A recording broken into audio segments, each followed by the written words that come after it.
네, 문재인 대통령이 베이징 올림픽 외교적 보이콧과 관련해서 검토하고 있지 않다면서 직접 입장을 밝혔습니다. 네, 보이콧 동참을 선언한 호주를 방문하는 자리에서 나온 얘기인데요. 호주 순방을 동행 취재하고 있는 YTN 취재기자 직접 연결해서 자세한 소식 알아보겠습니다. 홍선기 기자. 네, 호주 수도 캔버라에 나와 있습니다. 네, 자 베이징 올림픽 보이콧과 관련해서 문 대통령이 직접 입장을 밝힌 것은 처음이죠. 네, 그렇습니다. 베이징 올림픽 외교적 보이콧과 관련해서 문 대통령이 직접 우리 정부의 입장을 밝힌 것은 이번이 처음입니다. 미국의 베이징 올림픽 외교적 보이콧에 동참 의사를 밝힌 호주를 국빈 방문하고 있는 문재인 대통령은 모리슨 호주 총리와의 정상회담을 마친 뒤 기자회견에서 한국 정부는 베이징 올림픽에 대한 외교적 보이콧을 검토하고 있지 않다고 밝혔습니다. 그러면서 이와 관련해 미국을 비롯한 어느 나라로부터도 보이콧 권유를 받은 적이 없다고도 덧붙였습니다. 문 대통령의 오늘 입장 표명은 그동안 정부가 밝힌 입장과 궤를 같이 하면서도 실질적으로 베이징 올림픽을 외교적으로 보이콧할 생각이 없다는 쪽에 무게를 둔 것으로 해석됩니다. 미국과의 동맹 관계 못지않게 중국과의 관계도 중요하다며 조화로운 협력을 강조했기 때문입니다.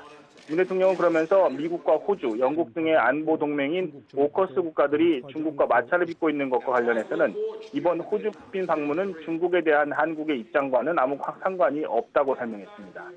또 한국은 미국과의 굳건한 동맹을 기반으로 중국과도 조화로운 관계를 유지하기 위해 노력하고 있다면서 기후변화나 공급망, 감염병 등 중국과 협력해야 할 글로벌 과제도 있는 만큼 인도태평양 영내 평화와 번영을 위해 호주와 협력해 나가겠다고 강조했습니다. 문 대통령은 이와 함께 종전선언에 대해서는 관련국인 미국과 중국, 북한 모두 원론적인 찬성 입장을 밝혔다고 전했습니다. 다만 북한이 미국의 대북 적대 정책 근본 철회를 선결 조건으로 요구하고 있어서 아직 대화에 들어가지 못했다며 정부는 마지막까지 가급적 대화를 통해 접근이 이루어지도록 노력해 나가겠다고 덧붙였습니다. 네, 한 호주 정상회담 소식도 알아보죠. 오늘 정상회담에서 양국 간의 관계 격상 합의도 이뤄졌다고요? 네, 호주를 국빈 방문하고 있는 문재인 대통령은 이곳 현지 시각으로 13일 오전 스콧 모리슨 호주 총리와 정상회담을 열고 수교 60주년을 맞은 양국 관계를 한 단계 격상하기로 했습니다.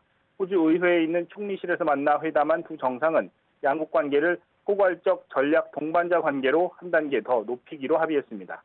정상회담 뒤 양국은 탄소 중립과 수소 협력 MOU 그리고 광물 공급망 협력 MOU 등을 체결하고 이 분야에서 두 나라의 협력을 더욱 강화해 나가기로 했습니다.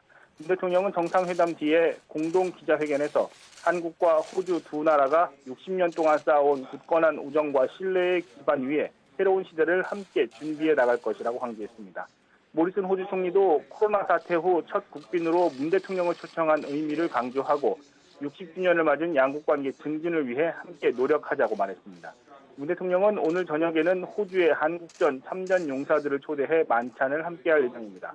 또 내일은 호주 최대 경제도시인 시드니로 이동해 호주 경제인들을 만나는 등 경제 외교 일정을 이어갈 예정입니다. 지금까지 호주 캔버라에서 YTN 홍선기입니다.